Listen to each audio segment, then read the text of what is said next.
Now, we have an important guest right now. We have retired IDF Colonel Miri, a senior fellow at the International Institute for Counterterrorism at Reichman University, coming to us from Herzliya.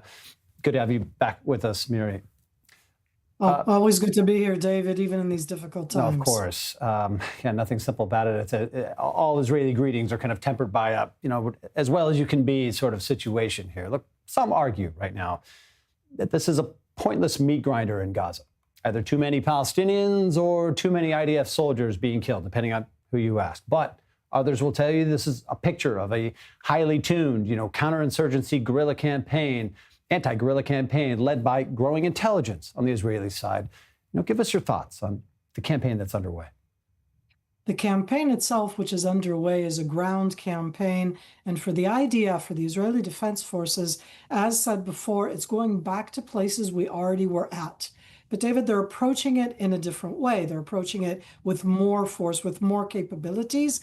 All of that said, after 21 months, Hamas are still on their home ground. Hamas built their defenses not after October 7th, but for 2 decades before October 7th. So what they're enacting right now is not a response to the IDF actions as they are in the last 2 months. It's actually capabilities that they've built over a much longer time. They have the underground subterranean capabilities. And the fact that they're using now mainly, as described before very eloquently, IEDs, explosives, as you said, using the ordnance to put that together. I hate to put it in these terms. I'll be slightly cynical and I say that's in the ABC handbook of the terror army, what you can call it insurgency. And I'm just going to say that's what they do. It's Hezbollah did this when we were in Lebanon. If you remember, before 2000, that was their main focus, was to explode arenas with explosives against the soldiers. And that's what Hamas is doing now.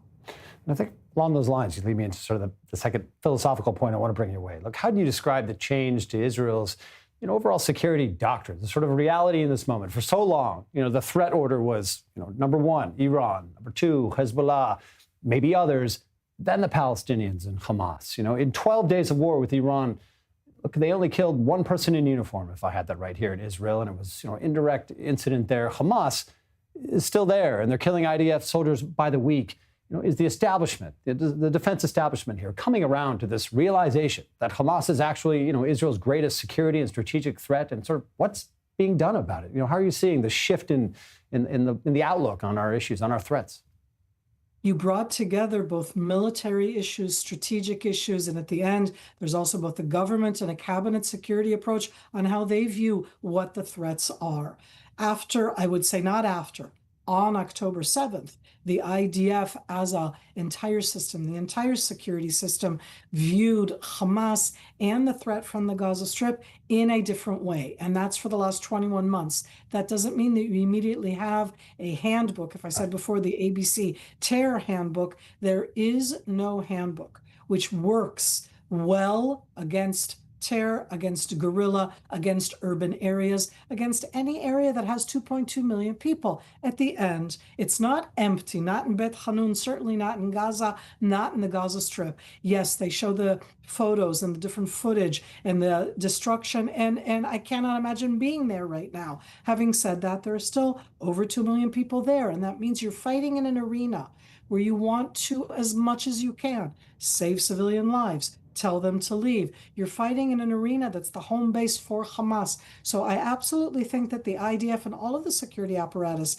have adjusted, but it doesn't make that a pretty war, an easy war, or one that you can easily do with other tools. There isn't a set of tools that are not being used right now, because the only tools you could use more, and I say this very sadly, would be to use way more force. And I don't think anybody can think about that right now. There are 2.2 million people there. Well put. I'd argue that perhaps the IDF is writing that handbook now. A lot to hang our hats on in terms of just how this campaign's being waged. But you're right, no template to go by when it comes to this arena. That's for sure. Miri, always good and insightful to have you on the program with us. Thanks for joining today. Thank you.